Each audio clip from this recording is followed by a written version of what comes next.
We're Mhm. diagnosing and saying, oh, it's you, Natalie, the individual who needs to Exactly. take some deep breaths or actually use your PTO or set better boundaries or, turn off Slack after 8 p.m. And that's not addressing the root cause. That's like putting a bandage on, a wound that goes very, very deep or that was inherited several generational cycles ago, right? So Absolutely. bringing that, when I say I'm bringing a clinical lens, what I really mean is the diagnostic. Yeah. I love that. Ashley, you touch on a piece that is so powerful just in what you've shared when we talk about burnout from the individual, right? From those high performers that are showing up, they're pouring out the best of themselves into their organization, their company, into the people that they work with and for, right? So we often hear people talk about burnout from a standpoint of it's me, right? And I tell people, like, if you're experiencing burnout, a trip to a tropical Right. destination for 7 days is not going to solve it, right? Welcome to the Leadership That Shines podcast, the weekly leadership training show that's built around three values that show up in everything we do: impact, influence, and growth. Whether you're leading a team, building a business, or learning to lead yourself first, you're in the right place. I'm your host, Natalie Davis. Let's get into it. Welcome back to the Leadership That Shines podcast. I am your host, Natalie Davis, and I'm so excited to be back with all of you today. I am truly honored to have another fabulous guest that's joining us. I mean, if you guys have not listened to the last couple of episodes, we've had some amazing guests on the show, giving us tremendous insight into leadership qualities and attributes and things that we really should aspire to be as leaders, and just in our professional lives and in our personal lives. And so today is no different. I have Ashley Gibson joining us. Welcome to the show, Ashley. How are you? I am so well, Natalie. Thank you for having me. I'm so excited to have you because there's no true definition of what the leadership path looks like. So That is true. That is true. yes, your journey through leadership, as well as your observation of leaders, is like the thing that truly caught my eye. Just what you've Yeah. seen, not just with individuals, but within organizations as well. And so I was like, yes, yes, and yes. I think we need to dive into all of that. But before we go there, I'd love to give you a few moments to just introduce yourself to our listeners. Tell us a little bit about Amazing. you and your leadership journey and what brought you here Thank today. you. Yeah, absolutely. Well, thank you again for having me. I'm so jazzed to be here. So, hi, I'm Ashley. I I love it. right Yes. now, and it's like, I got to just in case you weren't sure. I am a therapist first and foremost these days, but I made my journey through, like you say, various leadership roles. I was on the original marketing team for Hamilton way back during my first residency. I was getting a master's in arts management. Yeah. And so I saw things in that room that very early on kind of pinged me to, hey, there's this gap between what people intend to say and what people are experiencing, whether Mm, that's inside an organization or what the customer or your client is noticing, right? So mhm. I spent quite a long time in both nonprofit and corporate arts spaces. Really, the bulk of my career has been in mission driven organizations. And I was really curious about why the people who care the most were burning out the fastest, because those are the people who Mhm. care the most. Yeah. And I was getting really curious, let's say, rather than tired of that Yes. phrase, well, you knew what you signed up for, right? Because that puts the onus of change, the diagnostic, onto the individual. Mm. And there's a pretty broad consensus at this point in the field, whether it's the charitable sector or otherwise, that it is a structural issue. So Mhm. at the time where I kind of started to zoom out and notice this, I was in school for another master's to become a therapist. I had decided I was going to go back, and I peaked Hamilton early. So I was ready for a new career.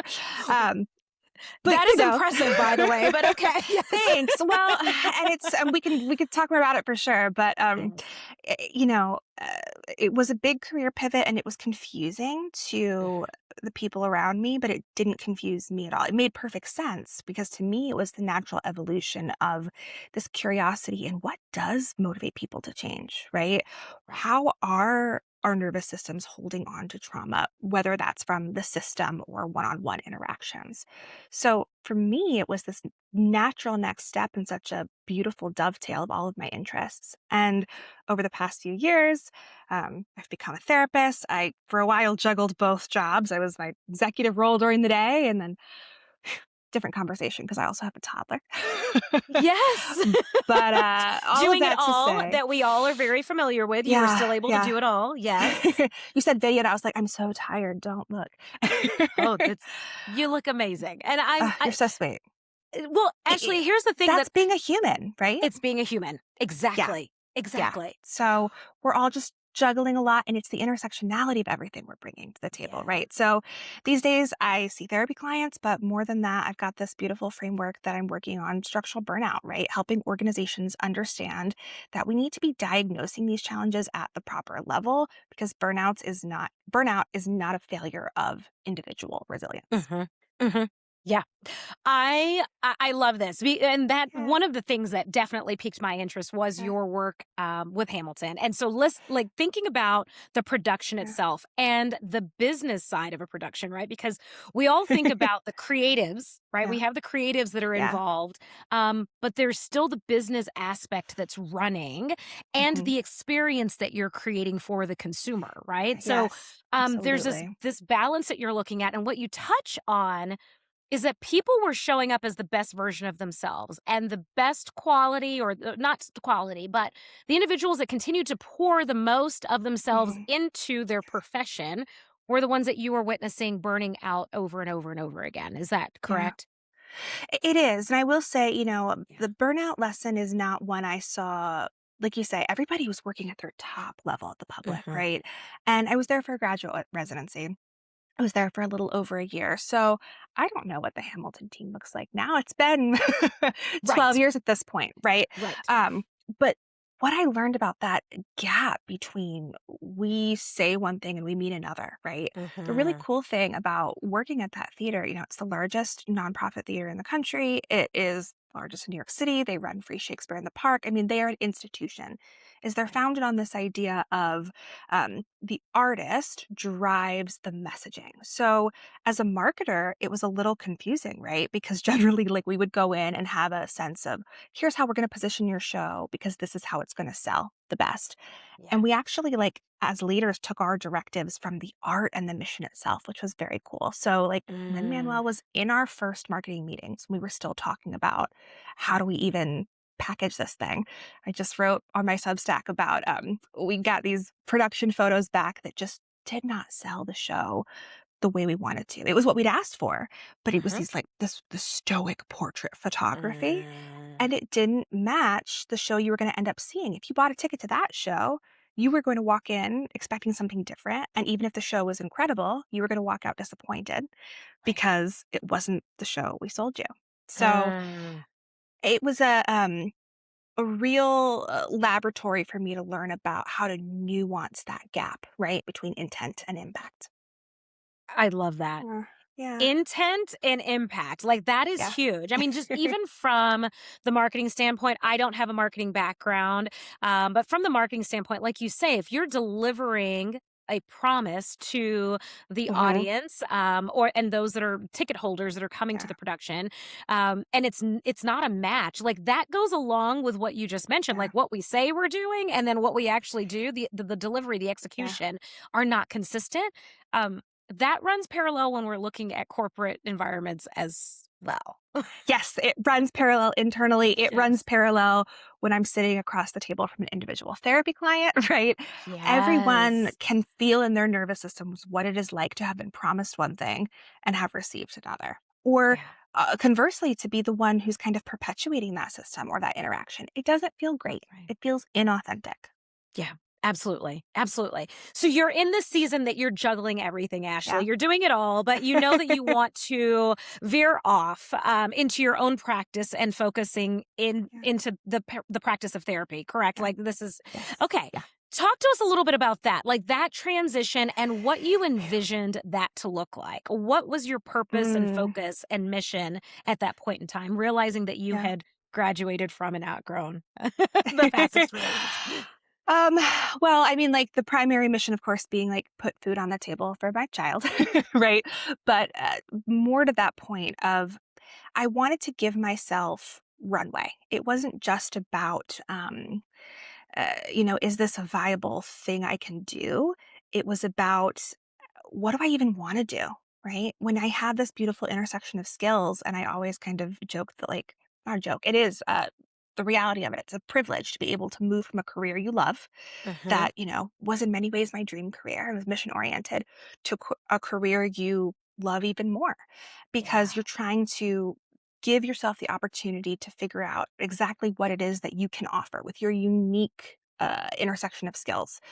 So for me, I knew that I was going to be jumping into something in the organizational space, something around burnout. And it wasn't until Mhm. I found a clinical diagnostic framework that I went, wait a second, this kind of explains why burnout perpetuates. That I had this kind of, Mm. oh, perhaps what I can bring to the table is I can be the diagnostician, I can be the translator kind of between Uh-huh. these two worlds because this is a clinically validated framework that needs to be adapted and scaled up. And Yes. I like did all my homework. I double checked. Nobody else is doing this particular version of it, right? So it's been a really interesting kind of clarion call of what can I do and offer. And I'm very mindful that it is a work in progress, as we Uh-huh. all are, and as any Uh-huh. system is this, like, living, breathing thing. Right. So, it's been really fun getting it up on its feet and, hearing what people respond to and resonate with. I love that. I Yeah. love that. And it is ever changing, right? Because there are so many things that have been introduced into the corporate space over the last decade that Yeah. never existed in the corporate space. So for you to be able to uncover this, customize it and really take this framework and apply it Yeah. as it pertains to burnout, as we're seeing so much of that, like just Yeah. a surge in terms of reports of burnout at Yeah. every level, from executive leadership to management and directors to Yeah. employees that are within the Everywhere. organization. um, I want to talk about the framework, but before we get there, I think the fact that you've identified that there was this void, this missing piece, this Mhm. tool and resource that would be of value to these organizations. Mhm. There's something that you mentioned in your intake form that really, again, second thing that sparked my curiosity was that you cannot outgrow a broken system. So I'm assuming that Yeah. this is where that connection came. Talk to me a little bit It about that is. statement. You cannot outgrow a Yeah. broken system. It's definitely informed by, I would say 3 things. 1, my lived experience, right? I was the frog in the boiling pot of water over Yeah. time. Like, I was in, again, a beautiful 13 career that I loved, but it wasn't Yeah. until I really had the clinical tools and the wherewithal to kind of step back and go, "Oh, these are the patterns that have cascaded and perpetuated over time." So it was Mhm. informed by that, and I knew in my bones, I can't wellness my own way out of this, right? Because I don't, at my level, have control over a lot of this. Even the people I Right. report to and those people, like, we're talking about systems, whole systems that move and change. Um, a lot of it was coming from what I was actually seeing my clients say, right? I work, well, specifically with burnout and anxiety in high achievers. Uh-huh. So I'm a trained trauma clinician, and you're coming in thinking you're talking about trauma X, Y, or Z that happened to you. But more often than not, we're working from an attachment and relational lens on deep wounds that were handed down, patterned in over and over and over again. And those folks were often more likely to experience those same patterns in their workplaces because I'm working with doctors and lawyers and museum professionals and fundraisers. I mean, you name it, I'm working with these folks that really care, whether Yeah. they're nonprofit or not. And I want to throw that distinction in there. I always want to say that, like, just because I say mission driven organization doesn't mean I'm talking about just the charitable sector, right? Right. I fully believe that any organization, because I was in corporate theater for the back half of my career. We were a for profit Broadway producing Exactly. Yes. organization, right? I worked for the arm that took tours up and down the world. So Also mission driven. Yes. also, Yes. but also mission Yes. driven, and you Yes. can be mission driven, and your mission is to part of that is to turn a profit to your shareholders. That's okay. Yes. Like, it can be Yes. both. And really, I think the third thing for me that kind of brought it all to a head was once you become a clinician, you really get handed this beautiful set of skills. Like, yes, facilitation, but the diagnostic side of things, not just Mm. personality disorders, anxiety, or whatever the DSM says, but it is the ability to zoom out and case conceptualize. And I've always championed my own pattern recognition. And so to go, oh, the reason that the burnout interventions aren't working. Wellness, I read something today that said wellness spending is up 400%. Like the reason that's not working, because if it was working, we wouldn't have to be spending that much money, right? We wouldn't have to Right. still have burnout, Yes. is not is because we're diagnosing at the wrong level. We're Mhm. diagnosing and saying, "Oh, it's you, Natalie, the individual who needs to Exactly. take some deep breaths or actually use your PTO or set better boundaries or, turn off Slack after 8 p.m." And Yeah. that's not addressing the root cause. That's like putting a bandage on, a wound that goes very, very deep, Yeah. or that was inherited several generational cycles ago, right? Yeah. So, Absolutely. bringing that, when I say I'm bringing a clinical lens, what I really mean is the diagnostic. Yeah. I Yeah. I love that. Ashley, you touch on a piece that is so powerful just in what you've shared when we talk about burnout from the individual, right? From those high Yeah. performers that are showing up, they're pouring out the best of themselves into their organization, their Yeah. company, into the people that they work with and for, right? So Yeah. we often hear people talk about burnout from a standpoint of it's me, right? Yeah. And I tell people like if you're experiencing burnout, a trip to a tropical Right. destination for 7 days is not going to solve it, right? It's Yeah. there. But so taking this step even further to do an evaluation of the environment, the organization, where you are, Mhm. what are those triggers? What are the things that Yeah. are actually taking place around you on a daily basis Yeah. that's initiating this burnout, the perpetual burnout that you talk about, that's not Yeah. just a one off.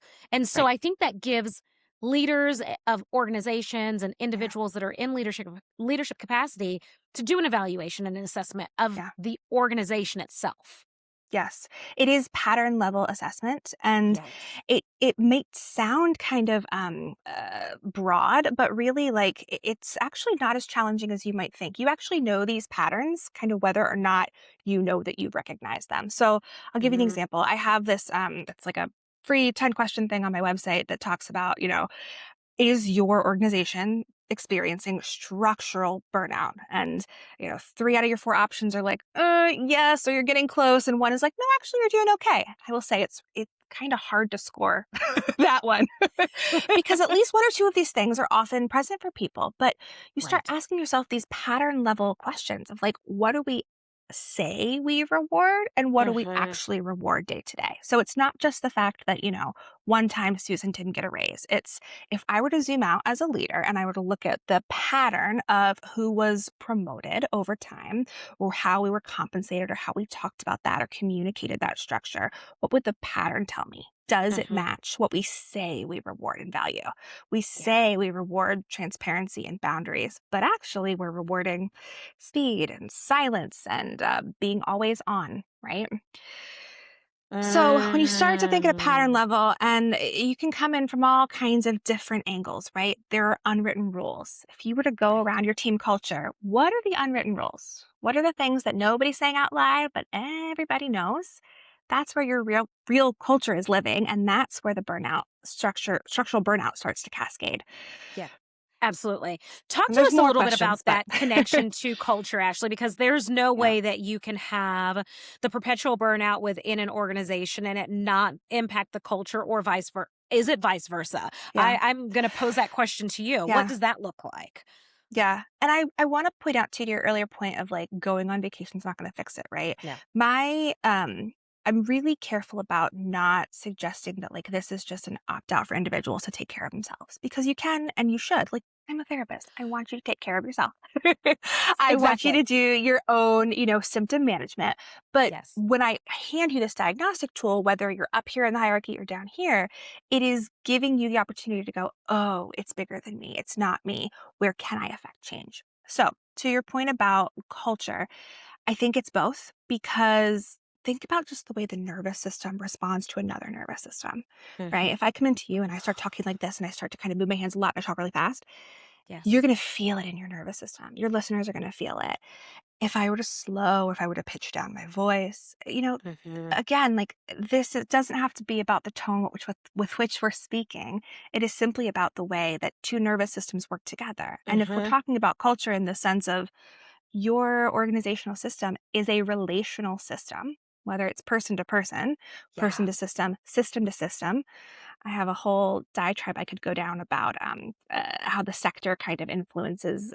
Anyway, all of this to say, on a system's top level, the nervous system at any level is influencing it both ways, right? If I came in that way, you could help my nervous system co-regulate. I Mm. mean, that's just basic biology. Yes. And the way this stuff cascades is because our nervous systems are trained to detect threats and to Mhm. prime against threats, right? Mhm. You'll often probably hear your own therapist. Hopefully, you're in therapy. Everybody, I think, should be in therapy. Just from it's nice to have a neutral perspective. Yes. Yes. But we often talk about like anxiety is not trying to hurt you. It's actually trying to help you, right? That Mhm. part of your brain that knows you are an animal and we are trying to perpetuate and find safety. We are social creatures. So Yeah. having safety and social interactions is paramount. Your nervous Mm. system may or may not in a culture notice, oh, Ted says this, but in reality, I know if I do that thing, he's going to respond like this, and this. I don't feel safe to do that. I'm positioning myself accordingly. So Right. we're making all these kind of internal chess moves based on the culture, whether we know it or not. Absolutely. Yeah. And for our listeners, there's an entire episode where we talked about the importance of safety in the workplace. And this, I Yeah. think you are speaking Yeah. exactly to that.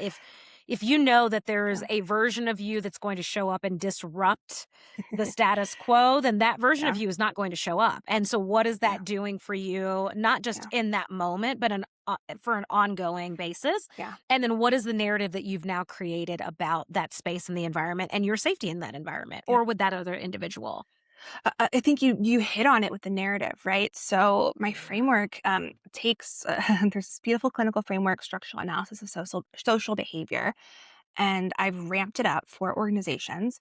It looks at what I call the maladaptive organizational copy process, and really what that means is what did the system teach us to do to ourselves? Not just teach us about ourselves, but what did it then teach us to Mhm. introject? Yeah. And take that and go, you know what? It must be me. I'm going to double down. Right. And many times we don't even know we're consciously doing it because it's under this banner of, I just really care a lot. I value Mm. my career. I'm a hard worker. Yeah. That's who I am. It's Yeah. I'll That's always who I do. am. And it is who you are, right? Like it Yeah. is how that will continue to. Because it keeps perpetuating. Right. Exactly, exactly. Yeah. The nervous system regulation, it's so interesting that you say that because these principles, right, the Yeah. framework that you're introducing can apply within the workspace, but there are many things that I'm sure your patients are bringing with them into their personal lives. And it actually just put me into an experience I had earlier today. I was at the supermarket and there was a family of four in front of me at the supermarket. And the dad, immediately as I got behind them, I could feel his nervousness just like Mm. everywhere. And he was doing this like pacing back and forth, and like this nervous, like just moving his entire body back and forth, back and forth. Wife, she's completely oblivious to the fact that this is happening, Yeah. but I could see it impacting the kids. And it Mm. impacted me as I walked up behind them and I was like, "Oh, he's so nervous." And I'm like, "I've got to like not attach to Yeah. that, right? Like I don't want any of that in Yep. my space." And so I'm, kind of being intentional about staying Yeah. grounded so I don't pick up this nervous energy. And the two sons, they're like looking at everything on every shelf and picking up. And he immediately, the dad like snaps and he's like, "Can you stop picking everything up?" And I was like, "Can you stop making him nervous? Like your pacing back and forth is making him nervous." Please So tell me you said that to him. Please tell I me you did said it. not. I did not. I did not feel safe to say that. Understood. That Yeah, might have been understood. over. But it's so But these are true. the It is. observations that you start to make, Yeah, right? Because these are the yeah, things that's something that's important to me because I've experienced and acknowledged when my nervous system is deregulated, right? When it's out yeah, of sorts because of things that are not mine, right? When it's Yeah. outside of our Yeah. I was going to say like outside of our circle of control, like the things that we're even focused Mhm. on. And so that nervous system regulation within the workplace, I think it does trickle back to the cultural piece that you talk about, even with your peers that you're working with Yeah. alongside on projects with. I mean, there's so many variables that you have to take into consideration when you look at tell me again, it's uh, Maladaptive Organizational Copy Process. maladaptive organization. Yes, absolutely. Yeah. So Because we I can would copy love good things, right? But yes. for Yes. burnout specifically, this is what we're looking at. Yeah. Yes, absolutely. Tell us a little bit about the framework, as much as you can share, Yeah. and then we'll send people to your Yeah. website to learn more about it if they're interested. Totally fine. I'm a Yeah. big proponent of look, like I say, this is a framework that is been handed to me in a clinical format that I'm building on top of. So I want to like honor the lovely folks who built structural analysis of social behavior, SASB. Started back in Yes. the 70s with Dr. Lorna Smith Benjamin and has really Mm. been continued by Dr. Kenneth Critchfield, who I reached out and he said, oh yeah, nobody's doing this. You go do this. I love So that. it's been fun. I'm Yes. working on a white paper with him, but or with his blessing, I should say. And so all of this to say, right, think about there's kind of three core things we have to know before we can talk about the copy process.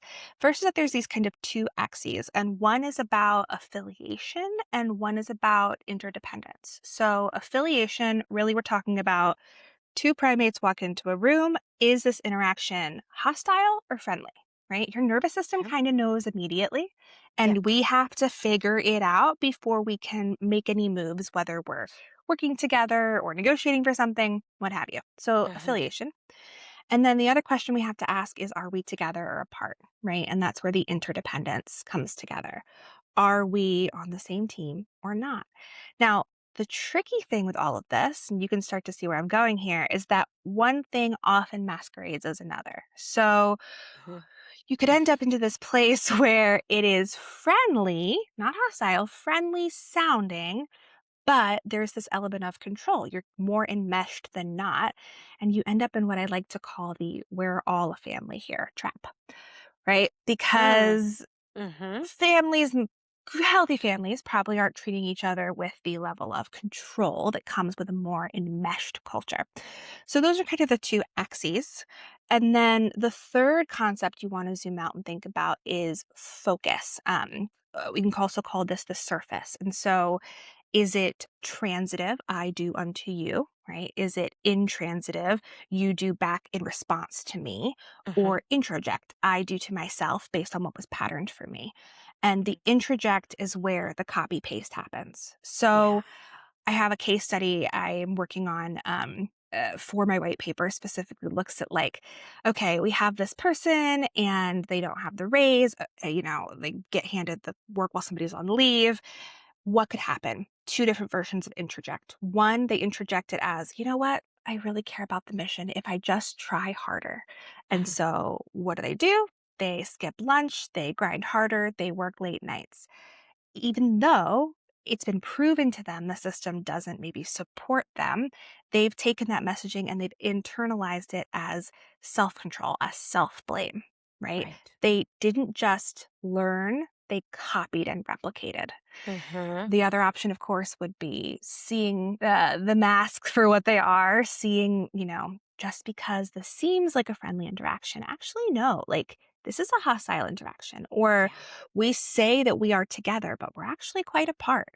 And it's interesting to just figure out how many different combinations, right, of all of those Uh-huh. positions you can get because you've got, uh, and I think the original one, there's like 30 something because you add a surface to each. And then the context gets tricky Right. because you are, the main character in your story. I'm the main character in mine.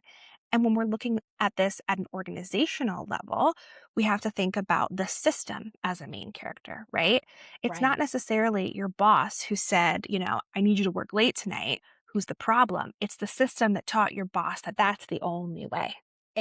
Yeah. Exactly. Absolutely. And when you say system, that's separate from the actual organization, right? We're talking about the system, like the habits that have occurred over time, just the Yeah. processes that you've had in place, behaviors that maybe your Yes. predecessors have had that you picked up and carried Yeah. forward, which Exactly. oftentimes happens a lot, right? When Yeah. there's a change in role, it's, well, my predecessor did it this way, so I'm going to continue to Yep. do it that way, Yeah. not knowing that it was an unhealthy behavior Yes. to begin with. Yeah. It is the quality of any given behavior, right? The Mm, relational dynamic, whether you're relating to each other, you're relating to the work, you're relating to a process, to we always have the meeting like this. But yes. you're right. It's not the this is my work product or this is what the mission of our organization is. Mm, Although, as I alluded to earlier, things can get baked in a certain way, yes. right? I mean, how often do you see somebody who, well, I didn't come into this industry for the money, right? Like that is a an introject that has been handed down for a Right. very long time, and that is perpetuated by this overall sector experience. Absolutely, absolutely. And I have to say, like, especially if we're talking like in the philanthropic space, I could hear that more, and it happens in the corporate space Yeah, as well. But then, what are the habits, or even just the intent that you bring forward with that yeah, new position, a new role, a new mission? Um, what are you doing it for? And I think that's a key piece for individuals. Like, Ashley, you were able to hone in on this. You were like, there's something for me to do here. Like, there is a cross hmm, section where I can truly take the science side of everything that I'm working on and bringing yeah, that back into the corporate space when we talk about like the culture and the environment of yeah, organizations and just professional development. You recognize your purpose in identifying that and you created that. Many individuals are stepping into a role where the expectations are outlined and maybe they're not doing it for the money, but they yeah. also haven't identified why they're doing it, right? They don't That's identify their a personal really why great and into point. fulfilling their Yeah. purpose. Yep, and I appreciate you saying that because part of it too has been like my own journey of figuring out how much I've introjected, how much I've internalized, right? Yes. I recently published on my Substack about working on Hamilton, and it's not something I often lead with because I was a resident. I wasn't the leader in the room. I wasn't Right. making decisions. I felt very lucky to be in the room where it happened. And my nervous system encoded, oh, proximity without hierarchy means you can't own any of this, right? That you didn't take any lessons from that.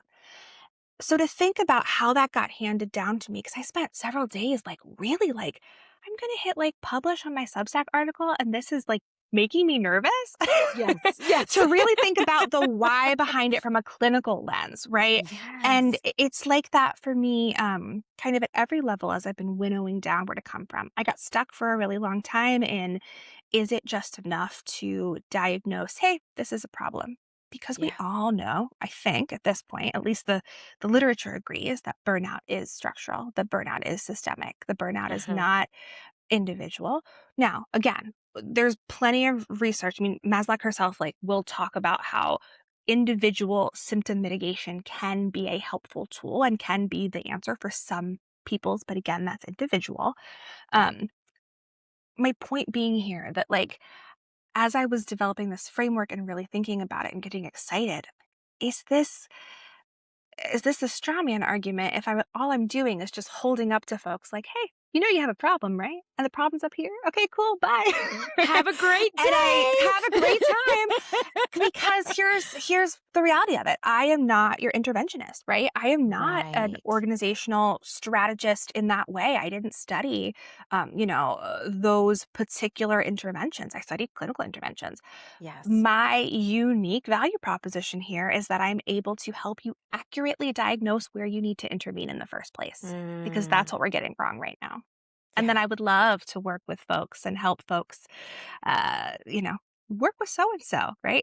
Work with Natalie. Yes. She'll help you figure it out from here, how to best implement that exact change. But in terms of what I can offer, yeah, it's stepping back and helping you really take the whole scope in and go, it's there. Yeah, absolutely. I love that. Ashley, you touch on a piece that I want to go back and just Yeah. let our listeners know because it is definitely accurate in terms of like the burnout. Like it is not always just us. It is Yeah. in many cases like structural and organizational and Yeah. systemic in terms Yeah. of where they're operating. But this is not your invitation to just say, "Hey," when you go to work the next day, Yep. boss, I'm burnt out and it's your fault. Like, Yeah. Yes, that is correct. we're not saying that. Yep. Yeah. It is. Look, I mean, I feel like the whole goal of sitting across from a therapy client is just helping people see the forest for the trees. Both things can be true. A lot of Yeah. contradictory things are all true at the same time. And Mhm. you have to use your innate understanding and your own power, right? Wherever you are in a hierarchy. That's why I encourage Yes. folks, like, even if you're not the top dog at your organization, even if you're lower on the food chain, Yeah. something like taking that assessment on my website or just thinking about these concepts will be helpful because the geometry is the same, whether you're talking about individual interactions Mhm. or, again, like person to system. And you can model. Modeling neuroplasticity is amazing. The brain is always changing, and the brain is changing specifically in relation to other people. So Mhm. I'm not saying the onus is on you to model how you want other people to show up. But yeah, when you set a boundary, which you should, right? And you start to kind of pressure test what the system can hold if you Yeah. were to make a chess move in a way that doesn't perpetuate the introject pattern, right? Right. If you are going to onboard your team differently than what's historically been done in your organization because you've identified here, here, and here, that's you Mm. making change at the level you can. And Yes. again, that's not the only thing that's going to fix it. It's not your job just to fix it because there are bigger fish to fry Yes. structurally. Yes. But it's a yes and yeah. Yes, and absolutely. And it goes back to that piece of impacting the culture within that Yeah. organizational space as well, right? Yes. If you're able to make Yeah. those small changes because you've already identified, if we just make the simple change to our onboarding process, we're going to see this ripple Yeah. effect. And long term, it's going to help create a space that is not feeding into this Yeah. just continuous cycle of individuals that are showing up in this role or these roles that experience burnout or just Yeah. move on because they don't feel Yeah. like they can have an impact or make a difference or what have Right. you, right? Like Right. that's they just feel like they're stuck in that space. Yeah. I think it's so interesting that you make that point of like people who feel that way. They feel they're stuck. Hmm. And not only like because I can imagine leaders listening to this, right? Going like, why didn't they just say something? It's like, well, did you create a culture where they felt like they could say something It without it goes back to being the safety punitive? piece. Right, Yes, right. exactly. So Yes. and if you said, yeah, I have a culture like that, like really double check. And you can double check by going back and seeing what were the most 5 recent times that somebody came to us with a piece of feedback that we Hmm. synthesize and listen to without jumping immediately to blame, right? Right. When we don't hit a goal, when something breaks, do we start by going, okay, who screwed up? Or do we start by going, where was the structural failing, right? Yeah. What domino didn't hit correctly? Those are two very Right. different responses. So again, I go back to like those two axes of affiliation and interdependence. You might think you're showing up one way, but Yeah. you may want to really actually assess what people are experiencing. And that Yeah. goes all the way down to these wellness interventions, right? Like, I'll never forget the time it was, well, we can't have raises this year, but everybody's getting this merch. It's like, cool. So why Great. can't we get raises? Like, Exactly. ask your folks. I just need you to Yes. be asking people, like, do you really want this? Before you make your HR team spend all of their time on like another like 10,000 step challenge, can you Right. just go to the employees and ask, like, is this actually going to be helpful to you? Yeah.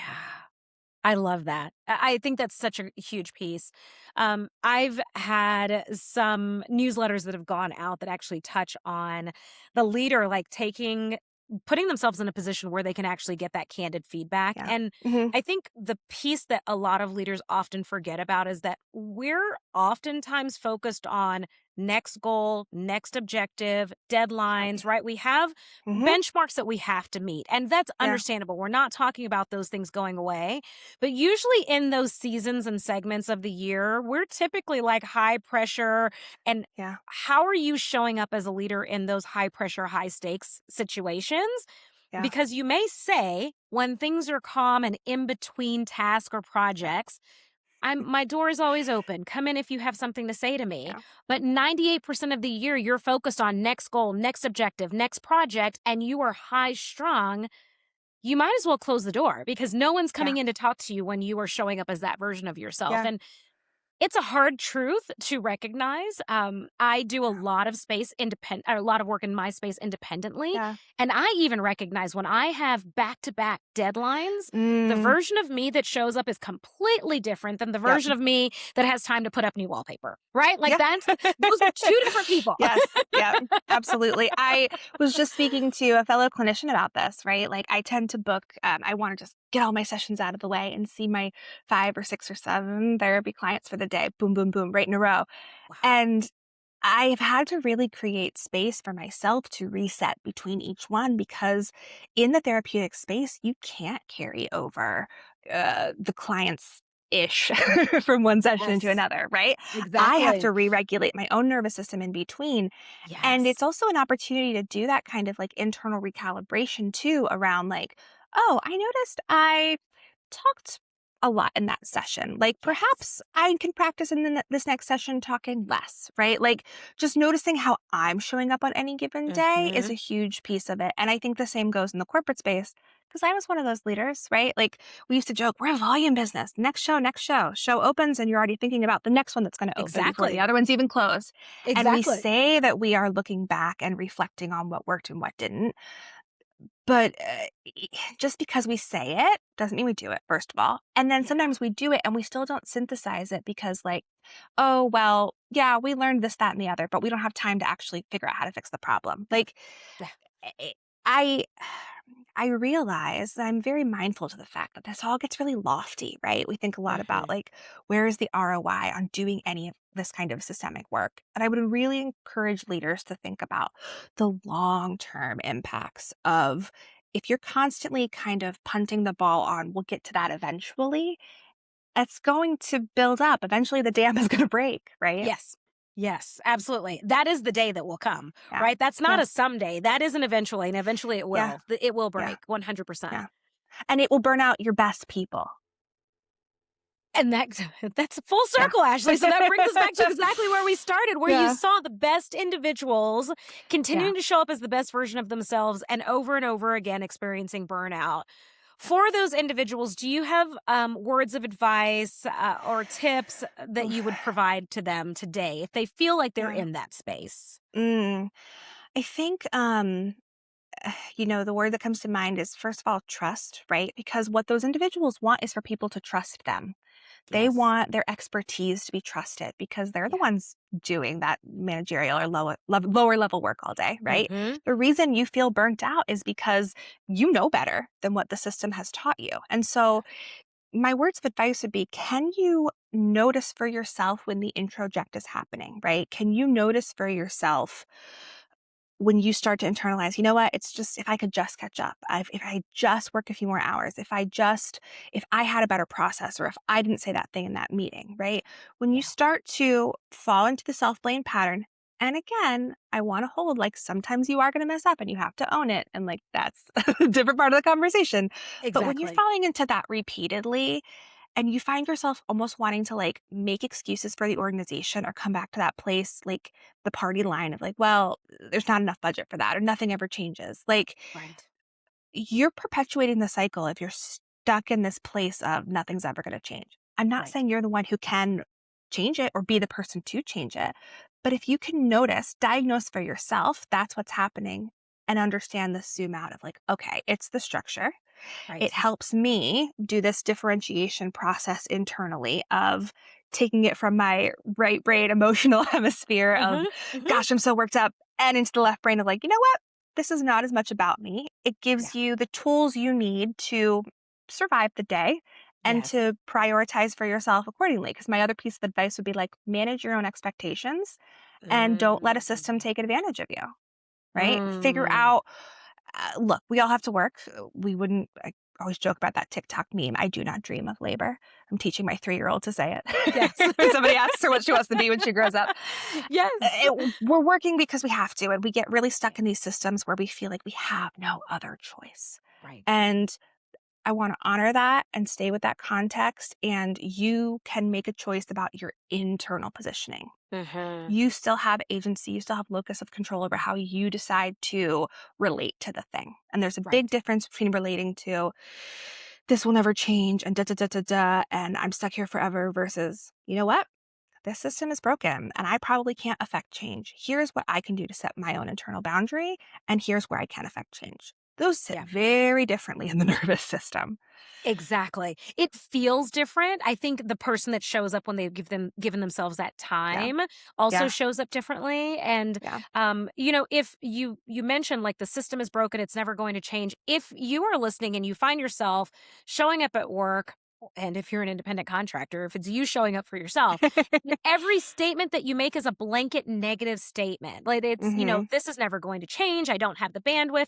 If someone invites you to go to lunch and you're like, I don't have time to eat during the day, that's probably a sign that you take a time out Yeah. and do this reflection that Ashley just mentioned. Because once we find ourselves that we're like overly cynical, super negative, we just don't really see the opportunities that pop up and that are all around us. We don't feel like we have agency for self. Um, Yeah. do this practice. Give yourself some time. That's 100%. key piece for you Eh, to do some time. That is not I medical you advice. No, That's none of this is medical advice. I'm a no. therapist, but I'm not your therapist. Yes. The your point though about noticing that pattern, right? It is about noticing the Mhm, pattern, not just the one mhm. off. Because if we treat everything as a one off, you know it's not. You know deep in your bones, it's not. Yeah. Like once or twice is like a bad day. 3, 4, 8, 100 times, that's a pattern. And It's a patterns pattern. need to be changed at a pattern level. I was just Yes. having a conversation to your point about what are my expectations for myself, right? Having a Mhm. conversation on social media the other day about, well, I asked somebody, what was modeled for you growing up around working culture? And I even think about it with myself, right? My mom, really, really hard worker, right? My grandparents, military culture, like career equals identity. And, Mhm. there's this element of if you see your parent grinding and working late nights, like you learn to do the same. Okay, you learn from your boss. Your boss may say, go take the weekend off, but if they're answering emails every 5 minutes, like they're modeling something different. So Right. the other way I want you to interrupt those patterns is to think about like we sometimes have to fake it till we make it a little bit. We have to start Mhm. doing the behavior we wish to see Mhm. Exactly. before our nervous systems catch up, and part of that is modeling. Absolutely. That is such a huge piece. I had a conversation, I'm just going to say with a person, I won't Yeah. disclose who they are, conversation with someone that had this exact same thing. Their supervisor would send emails and text messages at 10 p.m. or on the weekend when it was a Monday through Friday Hmm. employment agreement, right? And so they would get messages on the weekend, they'd get messages after hours. And so this dialogue of, well, is this what's expected of me? Like I didn't, Yeah. again, it was the unspoken. No one Yes. then it goes back to this is Unspoken is what you the signed up key. for. Yeah. Yes, exactly. Yep. And they didn't realize it, right? And so Yeah. it goes back to the piece that you said and honoring those boundaries that you set for Yeah. yourself because that person made it very clear. My phone is off on Friday at 5 o'clock. So if you're sending me a Yeah. message on a Saturday or Sunday, you're going to hear from me on Monday morning because my job does not Yep. require me to show up on Saturday and Sunday. I'm not giving anyone advice to continue to do that, but these are the things when you have boundaries that you are setting for yourself, those are important Yeah. and key to honor. But when you're in that leadership role, if you're saying this is what we expect or this is the culture that we've created, and you're showing up as a completely different person and it's Yeah. not a one off, you're sending Yeah. 10 p.m. messages continuously Mhm. throughout the year, those are habits and it is Yep. impacting the people that Yeah. report to you and that are on your 100%. team. Yeah. And back to your point of, like, the what you say, not ma you can say, "You know what? I send emails at 10 p.m. I reckon you have those little email signatures, right? I recognize everybody has their own working hours. Yes. But again, if it's still punitive in a culture, you can say everybody has their own working hours. But if you turn right around and have this kind of implicit punishment for people who aren't working all hours, those are the people who Yes. don't get, and I get it. Look, like I worked in theater. We had shows that ran late at night. I often talk Yeah. about like I was icing my daughter's first birthday cake at like 10 o'clock on a Friday night, and I got a phone call that was like urgent messaging about something that was happening at the theater. And I had to get approvals from 6 different people across all these different time zones, and, like, I Yes. was being asked to do something, but I was being given no agency. Th I'm not here to, like, smack talk anybody, but there's a real discrepancy there, right, Yes. between what we say we value, and then we put it right back onto the mission and say, like, "Well, you are working in theater. You knew what you signed up for. It requires it of Right. you to work these hours, to do this thing." My question is, why are we okay with a system that allows for this continuous, taxing of the nervous system, right? You're Yes. never allowing your employee system, individual or otherwise, to stay in a regulated place. Yeah. We're Absolutely. constantly responding to threats. So, Exactly. Absolutely. And the subtleties that come with that, right, Ashley? It's yeah, not a, "Would yeah, you mind responding to this email?" right. or, "Hey, do you mind taking a look at this?" or, "When you Yeah, have a moment, can you let me yep, know?" Yeah, my moment will be Monday at 8 a.m. That's right. Yeah, yeah. It is a really, like, tricky, Natalie. Like, we want people to be able to set their own boundaries while simultaneously understanding, like, this is not a them problem.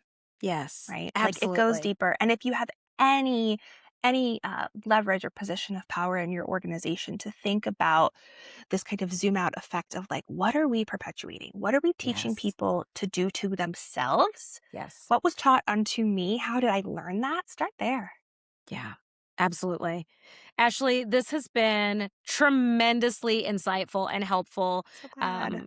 Burnout is a space that I spend a lot of time discussing with other Yep. people. I have Yeah. people that share with me that they're experiencing burnout. We talk through, just recognizing it and actually being able to address it, not in the stance of take a vacation or just take a few days away or stop working late. Yeah. I mean, Yeah. truly like getting back to Yeah. that level of alignment, making sure that what you're doing on a daily, weekly, monthly basis is aligned with who you are and who you truly want to be. Yeah. And what I've never done up until today is understood the importance of realizing that it's not a I'm burning out and it's my fault.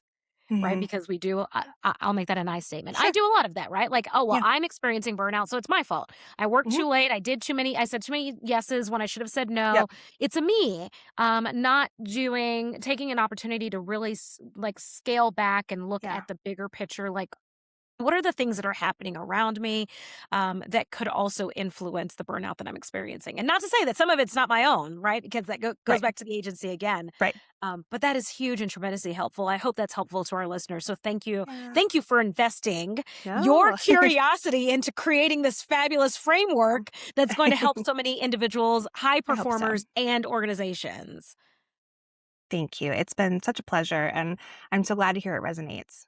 It does. It absolutely does. Oh my gosh. Okay. So, Ashley, with every guest that comes on, I pose one Yes. question that is Let's do it. scripted, one question and one question only. And it's where I like to leave our listeners 5 years, 10 years, 100 years from now, future Mhm. version of you, Ashley. How would you like to be remembered as a leader? I love this so much. As I told you before we hit record, it's such a useful diagnostic tool for yourself to flash forward. I think a lot about this gap between intent and impact. For me, it really all comes back to that, right? And we can hold all true as context, but I really want to be remembered as the leader who helped people better diagnose and understand why they were feeling those gaps, right? Because we know it. We know it in our nervous systems. I want to be the leader who helps people have the language for what they already kind of know, right? Who takes what I know about working in this kind of relational individual way and helps it scale up to bigger systems where we already know that implicitly. We just don't have the words for it. So that's what I'd like to be known for. I love it. I love it. You're on that path. You're doing it now. I hope So so. I am so excited to see the impact and continued Thank ripple you. effect of the work that you're doing. Thank you so much. Is there anything else that you'd like to leave our listeners with? Any nuggets or gems that we haven't touched on? I feel like Ooh, we touched on so much. we touched on so much. I'm Yes. trying to think. No, I mean, you can do this work for yourself, right? Like, this is not just a go to my website and take the assessment, but, like, there's a reason that the stuff I'm publishing on Substack is free and my white paper will be free. Like, this is a intellectual framework, and one day down the road, I'm really hopeful we get it into an academic space where we can do some like actual like evidence-based pressure testing of it. But Yes. spread the word on it. Like, it's only going to be as useful as we make it. And if my role can be helping kind of translate, right, between these two worlds, I'm hoping I'm giving you language that you can take and spread. I love that. I love that. With Yeah. that being said, can you give everyone your Yeah. Substack? I'm putting you on the spot. Your Substack Totally fine. location and your Yes. website so people can find you. Yes. So my consultancy firm is called Meaning in Practice. So meaninginpractice.com. And you could noodle on what meaning in practice means to you because it has a bunch of meanings for me. Yes. But the same thing, my Substack's under the same name, Meaning in Practice, Ashley C. Gibson. And then, yeah, I've got my free intent impact diagnostic on my website. It takes you like less than 10 minutes, gives you an understanding of where you might be landing. White paper probably later this summer. And then I'm actively Nice. booking speaking and facilitation engagements for 2027 and beyond. I love it, Ashley. This is Yeah. amazing. Thank you, thank you, thank you. Yeah. Hot off the presses, Substack just launched recently, so you have Yeah. some content that's out there. The white paper, I'm super excited to hear about, and then we will make sure that we drop your website in the show notes as well, so that our Awesome. listeners can head on over and check Thank that out and do the assessment. If you are a high performance leader or a leader for an organization, executive within an organization, you. head over to Ashley's website and pull that assessment. Quick 10 minutes. Like Yeah. what's the worst that'll So happen? fast. Exactly. It's 10 minutes and you can transform the culture within your organization. That's not a promise or a Should be helpful. guarantee, but is I love it. I love it. And, I always say like more information doesn't hurt. Right. And it like, does you don't not. have to come and then work with me after. You can. I'd be happy to do it. I do one off and ongoing advisory, but give Yes. yourself the gift of at least like a proper diagnosis. Yeah. 100%. There's knowledge in the data, and this is just giving Yeah. you the data until you have the Yeah. knowledge around it. I love that. Ashley, thank you so much for taking the Thank time you. out to pour into us, give us some Yeah. knowledge, some Thanks. insight, and some tools on this episode. It has been an absolute pleasure to have you on the show. I look forward So to much staying fun. connected and learning so much more. Yeah. Me too. Thank you so much, Natalie. You bet. And if you all have not subscribed yet, head on over and subscribe to the Leadership That Shines podcast. And more importantly, you can find Leadership That Shines weekly newsletter, drops every Monday, where we talk a little bit more about each of our episodes on LinkedIn. Go and check that out. Until next time, I'll see you all soon. Thank you for spending time growing with me on the Leadership That Shines podcast. Every episode is built around the values of impact, influence, and growth. And I want all three of those to show up in how you lead starting this week. If this episode added value to your week, share it with a leader in your world who is ready to grow. Subscribe and follow so that you never miss a week. And I'll see you in the next episode.